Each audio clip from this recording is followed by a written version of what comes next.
Hey everyone, it's Michael Kikle. I hope you're doing well today, and I have a video here to talk about a 2015, it's hard to believe it came out that long ago, documentary, The Death of Superman Lives, What Happened. Now, this is a movie that is very, very strange, but very, very good, but very, very strange nonetheless, based on a movie that never happened. And you don't really get a lot of documentaries like this. There's the one for Jodorowsky's Dune, which is an awful documentary, by the way, about a very boring subject.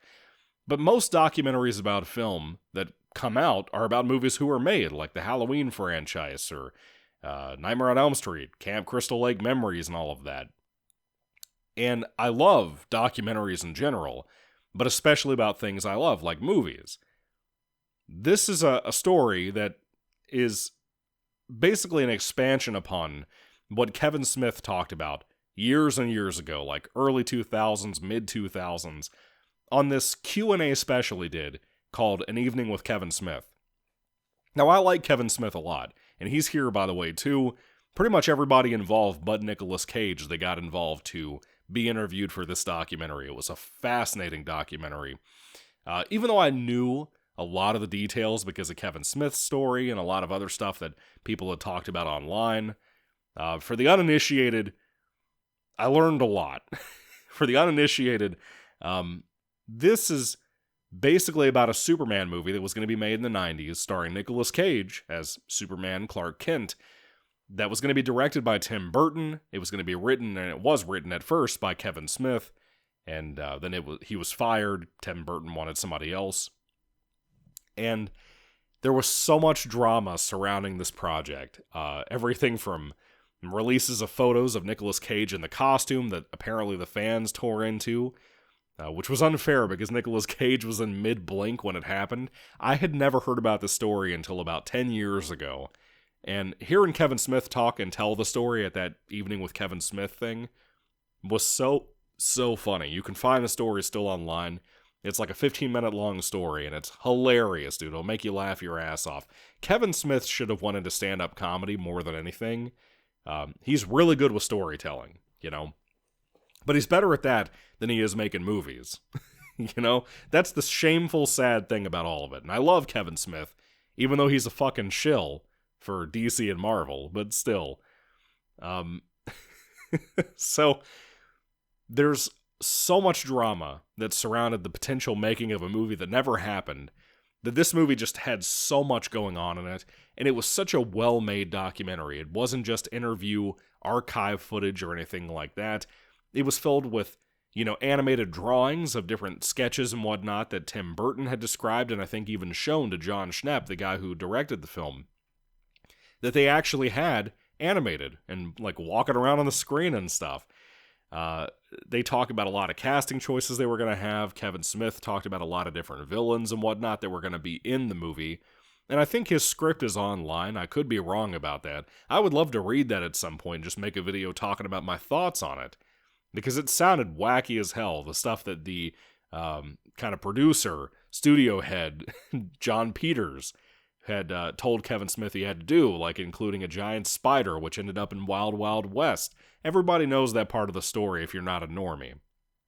And of course, this story was such a big deal, and this documentary was such a big deal, which I really regret not buying a copy of this documentary, because documentaries like this I watch over and over again. I cannot tell you how many times I've seen the Elm Street documentary. Probably 7 or 8 times. That movie is like 4 or 5 hours long, dude. But I don't think you can get your hands on this movie anymore. But it's on YouTube for free in case you'd like to check it out. Great flick, man. Really, really great flick.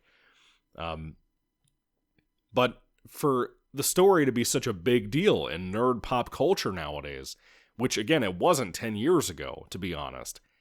You even saw Nicolas Cage in a CGI outfit popping up in The Flash when they showed the whole multiverse crack up and showed like George Reeves and Christopher Reeves and a bunch of other people that you probably know from the DC universe of stuff. I think Kirk Allen was in there too. I could be wrong about that. Adam West.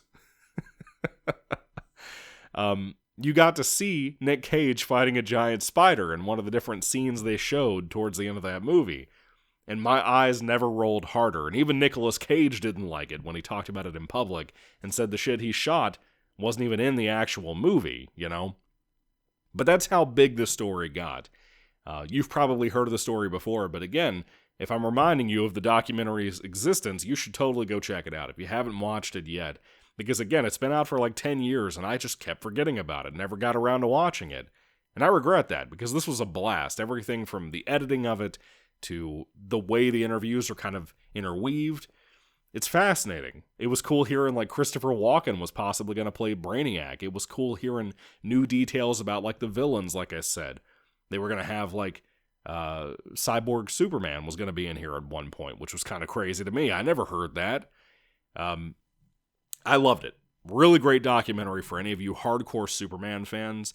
And for people like me who just love hearing about different ideas of different franchises and movies and stuff that were going to be made that never were made for whatever reason. That kind of shit really interests me because it shows how dirty and grimy Hollywood can be and how many clueless motherfuckers like John Peters can be in such important roles in Hollywood. And they're not just like, you know, gatekeepers that I actually think matter. That's not the case. Most of them are just failing upwards constantly. And John Peters, it seems to me, was a great example of that, from a guy who just was like in a hardcore relationship with Barbara Streisand at one point. It just shows when you look at people like Bob Iger and like, you know, the Sony execs and so on and so on. Amy Pascal, let's say, for example, too. These people fail constantly and somehow keep soaring upwards into higher and higher positions in companies. And they're fucking idiots, all of them. They are. People really heavily go after like WB and the exec there. What is his name? I can't even remember. Everybody talks shit about him. People go after people like Bezos with Amazon and stuff, which he deserves criticism too. But dude, these people are generally incompetent. And a lot of the issues you have with these companies come from their incompetence and what they lead as, you know? I've seen this at my own workplace. I don't know if many of you know this, but, you know, I used to be in management back in the day, a couple of years ago, and I dropped out of it because I got so sick of having upper management be the most incompetent motherfuckers, always talking down to me, trying to write my ass up over shit that just made no sense, stuff that was out of my control, you know? I had a shitty supervisor who was never around. I always had to do stuff that was not my job, matter of fact. And somehow those things would be thrown in my lap consistently because of assholes that didn't know how to do their job and were never around. And the more that I see stuff like this, it's a great example of why I wish I kind of like could make the effort to work on my own. And I wish like more filmmakers would go the indie route is what I'm tying this to. Kevin Smith came from indiedom, if you will. And the dude is a great example of, like, complete success. No ties to Hollywood, apparently. He says so. But his entire career was based off making Clerks and how big of a deal that was for him in his life. And he risked everything in a stupid move, in my opinion. I would have killed my kid if they had done what Kevin Smith did. With all the credit card debt and everything else he went into for it. But I hope that we're in a time, after this rough patch of horrible big studio movies and stuff, I hope more of you filmmakers out there can be inspired by this documentary, for example, or Kevin Smith's career, and kind of make the move that people like Rob Zombie and Kevin Smith made, despite the quality of their movies. And I think we can all agree a lot of those are dipping way down into quality. Going back into indie filmmaking. I think it's something that Wes Craven would have done. John Carpenter technically did the same thing. Technically has gone back into indie making, even though he hasn't put out an actual film he directed since The Ward back in the day. But that was an indie film, you know? These people who are legends and icons of movies, like John Carpenter, had to go more indie again, because the shit that was coming out, the way the studios were treating things, they wanted insane budgets on stuff, or not even that, they wanted insane profit, period, and there was no realistic way to earn those things based on the money that they were given, or the kind of budgets and ideas they were given, studio interference, problematic, you know, all that shit. There were so many issues that came from these studios fucking around with things that people like Carpenter quit. M. Night Shyamalan is doing the indie route right now because of studios and because Shyamalan's not very great to begin with. But still, I mean, he's funding his own projects, period. I really think movies are going to get saved by going back that way, but so many audiences have left movies so much and refused to watch indie movies that I don't know, man. I don't know if it can make a recovery, or at least not to the extent that it was there for a while with documentaries and whatnot. But The Death of Superman Lives, What Happened? Sorry to ramble on about all these other tangents and stuff, but let me tell you, man, great documentary. All these people here for interviews, like the costume designer for the Superman outfits, which looked so badass, by the way. I love that metallic blue Superman costume. And I love the one with lightning, by the way, too. That was fucking cool. But then you had, like, Tim Burton did a lot of interviewing here with John Schnapp. And the humor and whatnot was great. John Peters gets to, quote-unquote, give his side of the Kevin Smith story, because apparently he was pissed off over Kevin Smith's Q&A years ago. John Peters, again, is clearly a fucking moron. He's clearly a fucking liar and a fucking moron on top of it.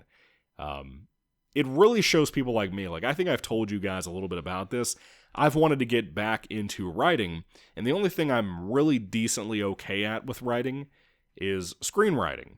I don't really like writing novels and stuff. I used to try to do that. I used to try to do pulpy stories and stuff a few years ago, and I just can't do it, man. I'm not good with all the heavy detailing of stuff, and I think visually, like a movie, you know? I can't think in words like my wife can. I can't think like, in the sense of just sitting down, detailing everything beat for beat. To me, it just feels like it's in the way of an actual story most of the time. And when I write, it gets in the way of my mind telling a story. Then I veer off, I get bored, just like what happens with these videos a lot of the time when I start rambling and whatnot. But with me, I want to write screenplays, and it'd be cool to have one or two of those become a real thing, if ever, you know? But for me, the only route that I would probably ever go towards is indie. I don't know if I would make the movie, but I would at least try to see if an indie group or an indie company would want to try to go that route and do something there. Because, I mean, the big studio things are just fucked, dude. Like, you look at Blumhouse. Blumhouse started out indie, you know, and the way they've become now, like with the Wolfman remake, oh my god, it's bad. It seems like it's one dud after another. Look at Afraid they put out, the AI house movie. I say all that to say this. If you're out there, watch this documentary and be inspired to go indie filmmaking. You know what I mean? Anyway, what do you guys think about The Death of Superman Lives? What happened? Did you love it? Did you hate it? What did you think in general? Do you think that this movie, this Tim Burton film, after all the things they show, and I believe this personally, I think it could have been a mess of a movie, but I think it would have been a movie that I liked. You know what I mean? Like, I love the first Amazing Spider-Man movie. It's a mess, but I love it. I love the Fantastic Four Josh Trank film. It's a mess, but I love it. I think it's a really cool, badass movie. Sci-fi B-movie throwback from the 50s. Do you think this movie would have been good? I love Tim Burton, but it's hard to say because this was at that time, I think, where Tim Burton began to delve more into CGI horseshit like Alice in Wonderland. Even if it was like a decade before that, Tim Burton would eventually spiral into that. This could have began that. You know what I mean? Maybe that's why Tim Burton doesn't really go out of his way to make great movies anymore. Maybe he just gets annoyed with the studio process and hates studios in general. I would love to see Tim Burton go back to doing more of like his own thing, his own real style, not what Hollywood wants him to make, and studios interfere and force him to make, like the Alice in Wonderland movies.